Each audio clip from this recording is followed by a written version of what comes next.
Alright, hello everybody, welcome to another video, and today I'm gonna walk you through your first silo run in your first nuke. I thought this would be a good idea, seeing how many new people there are in the game and how few of these actually nuke nowadays. It's mostly just the old school players like myself that drop nukes at the moment. So the first thing you need to do once you are able to drop a nuke is go to the White Spring bunker and follow the route that I took into the military wing. Once you get up these stairs, you turn left, there's a terminal, and you want to select the first option here, which is going to be Nuclear Keycard Escort. This is pretty much the only thing you need in order to drop a nuke aside from the quest that allows you to do so. You don't actually need any of the codes because you can find them on the internet. The site that I personally use is nukeacrypt.com. It's fantastic and it's always updated. Now, selecting the option in the terminal will give you a new quest called Hide and Seek and Destroy. This will mark a cargo bot that's flying around Appalachia for you to destroy and get a nuclear keycard from. Now, the bot is actually flying around, so don't just jump on top of it, jump in its path so that you can intercept it as it's flying by. The bot is also a complete bastard. He flies pretty high up and he is really fast, so if you have any way of crippling it,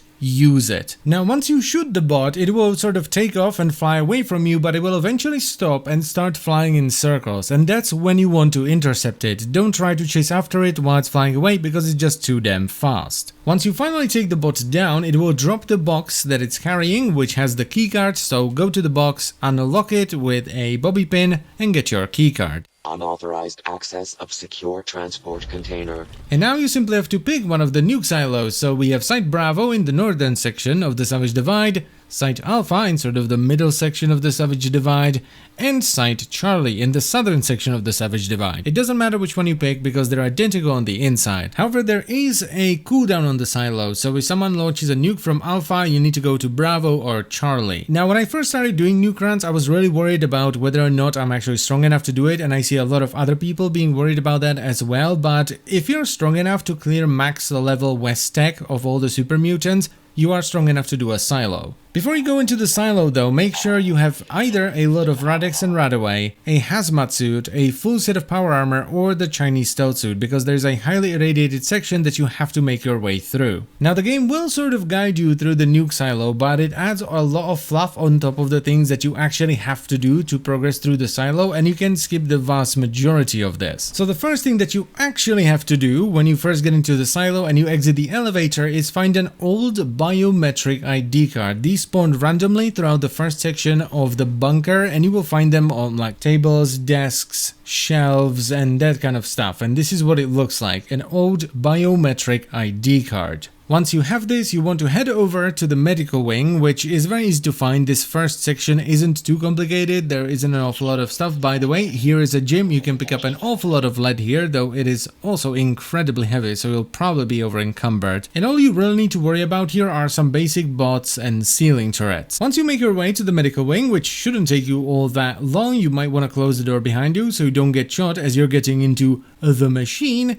You want to jump into the biometric scanner to get yourself scanned to have the info to forge a new biometric ID card.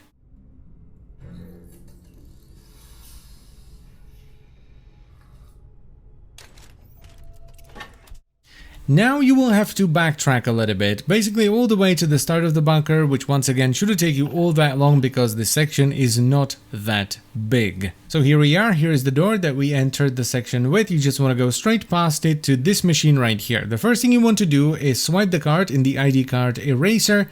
Then you want to go into the terminal and select the bottom option, which is Fabricate Biometric ID. Once that's done, you want to leave the terminal, turn around, go past that door again, but this time we will turn left instead of right. There are, by the way, 2 turrets in this room, so take care of them. And all you need to do here is simply swipe the card in the ID card registration system. This finishes the first section of the silo and allows you to move through the laser grates onto the second section. The second section starts off pretty straightforward. You head through this door and there is a turret on your left, so take care of it because it will shoot you in the bum. Once the turret is dealt with, you simply turn right and continue going through this tunnel. You will usually run into some iBots here, and if you're not sneaking, you might attract a gutsy or two. Though most of the time these are pretty low level, so they shouldn't cause that many problems. Once you go past this bend, you will run into 2 more turrets that are closer to the ceiling, one on the left, one on the right, so take care of those. And then you want to equip either your hazmat suit, you want to get into your power armor, you want to equip your Chinese stealth suit, suit or you want to pop a Radex. Because now we're moving on to the actual second section of the nuke silo, which is repairing a leaking reactor. Now this section can be a little bit rough, especially if you're not using stealth, because there's a ton of enemies and there's a ton of ceiling turrets and you're constantly taking radiation damage that you have to mitigate in one way or another.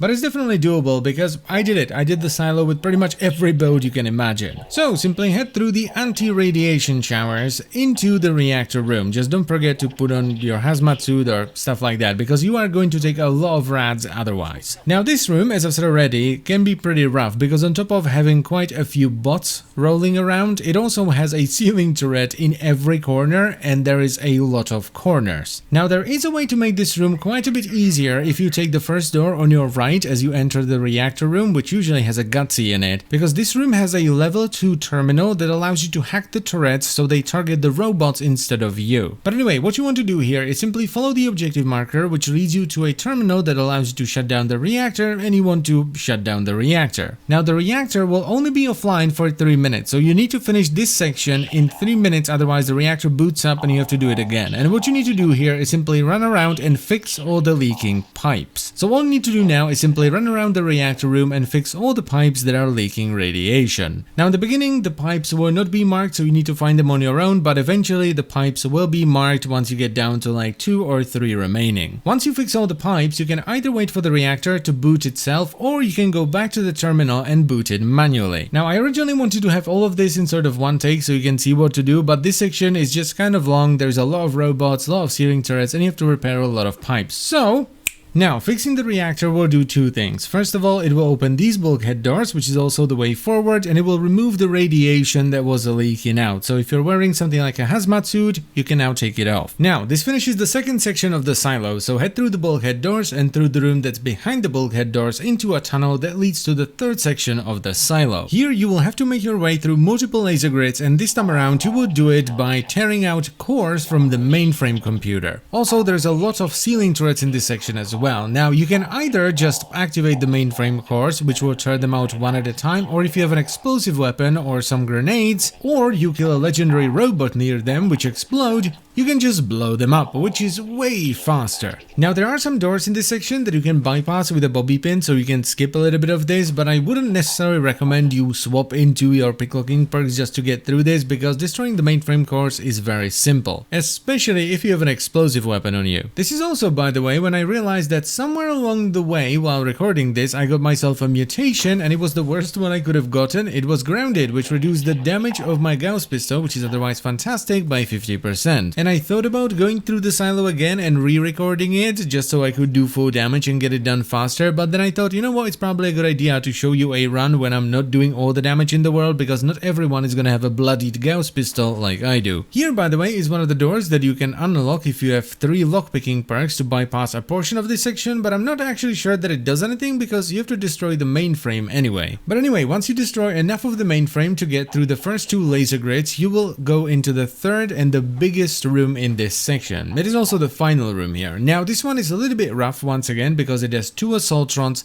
a ton of ceiling turrets, and some miscellaneous robots as well as a robo brain. So simply slowly make your way through the room. I would very much recommend against running to the middle of the room because you're going to be targeted by every ceiling turret in the universe and destroy more and more of the mainframe as you go through. Once you completely destroy the mainframe, the final laser grid will go down, which will grant you access to the tunnel that takes you to the 4th section. And you want to be really careful in this tunnel because 99% of the time there's going to be an assaultron dominator here. And this is one of the most damaging enemies in the game if you exclude bosses. So be careful here and get out of the way of the laser. If you see it firing its laser or charging its head, just get behind cover. But anyway, once you go to the Dominator, which will most likely alert some extra turrets if you're sneaking, you'll be able to go through the tunnel and progress onto the 4th section. This is the second to last one, so you're almost done at this point. Now in this section, you actually have to repair the mainframe to open a door because you completely blew it out and now you can't get into the launch silo. So simply go through the tunnel,